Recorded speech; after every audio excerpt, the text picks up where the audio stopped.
Hi, Lucy Maud Montgomery fans. I'm Corey Jackson from Aurora, Ontario, and I've been a Lucy Maud Montgomery fan for years. Currently, I'm reading her journals, the time period 1930 to 1933, and at that time she was living in Norval, Ontario. Just last week I was in Norval, in fact, and saw the manse where she had lived and the Presbyterian church beside it.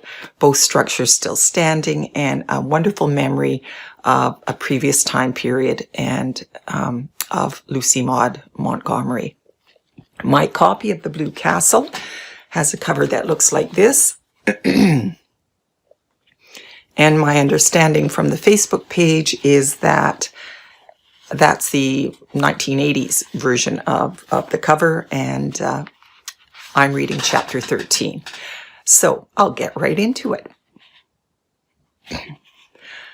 Uncle Benjamin found he had reckoned without his host when he promised so early to take Valency to a doctor. Valency would not go. Valency laughed in his face. Why on earth should I go to Dr. Marsh? There's nothing the matter with my mind, although you all think I've suddenly gone crazy. Well, I haven't. I've simply grown tired of living to please other people and have decided to please myself. It will give you something to think about besides my stealing the raspberry jam. So that's that. Doss, said Uncle Benjamin, solemnly and helplessly, you're not like yourself. Who am I like, then? Asked Valency. Uncle Benjamin was rather posed. Your grandfather wants a bear, he answered desperately. Thanks. Valency looked pleased. That's a real compliment. I remember Grandfather Wansbara. He was one of the few human beings I have known, almost the only one. Now, it's of no use to scold or entreat or command Uncle Benjamin, or exchange anguished glances with Mother and Cousin Stickles. I am not going to any doctor. And if you bring a doctor here, I won't see him. So what are you going to do about it? What indeed?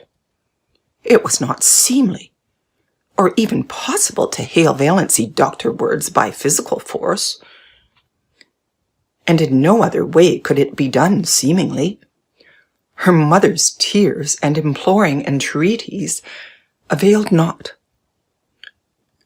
Don't worry, Mother, said Valency, lightly but quite respectfully. It isn't likely I'll do anything very terrible, but I mean to have a little fun. Fun! Mrs. Frederick uttered the word as if Valency had said she was going to have a little tuberculosis. Olive, sent by her mother to see if she had any influence over Valency, came away with flushed cheeks and angry eyes.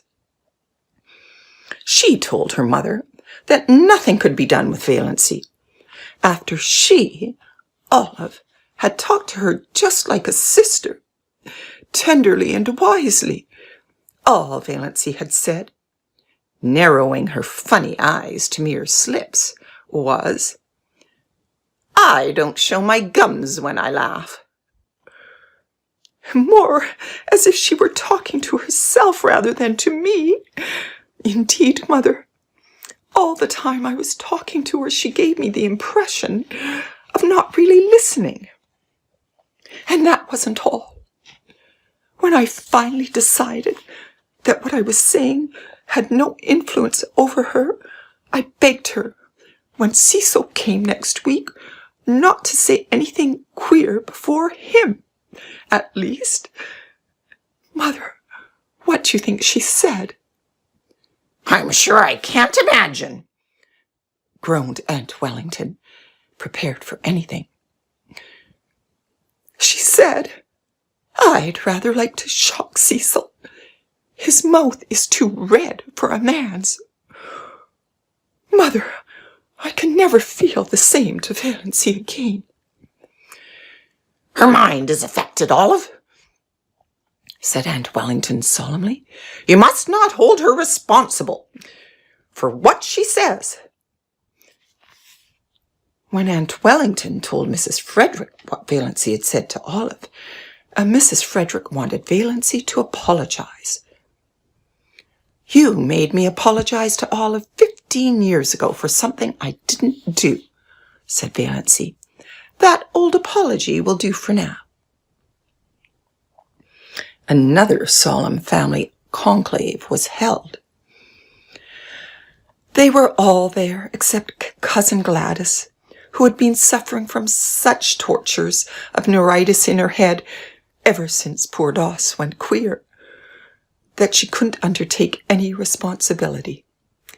They decided, that is, they accepted a fact that was thrust in their faces, that the wisest thing was to leave Valency alone for a while. "Give her head," as Uncle Benjamin expressed it. "Keep a careful eye on her, but let her pretty much alone." The term of watchful awaiting had not been invented then, but that was practically the policy Valency's distracted relatives decided to follow. "We must be guided by developments," said Uncle Benjamin. "It is," solemnly, "easier to scramble eggs than unscramble them. And of course, if she becomes violent—" Uncle James consulted Dr. Ambrose Marsh. Dr. Ambrose Marsh approved their decision. He pointed out to irate Uncle James, who would have liked to lock Valency up somewhere, out of hand, that Valency had not, as yet, really done or said anything that could be constructed as proof of lunacy. And without proof, you cannot lock people up in this degenerate age. Nothing that Uncle James had reported seemed very alarming to Dr. Marsh, who put up his hand to conceal a smile several times. But then he himself was not a Sterling, and he knew very little about the old Valency. Uncle James stalked out and drove back to Deerwood, thinking that Ambrose Marsh wasn't much of a doctor after all, and that Adelaide Sterling might have done better for herself.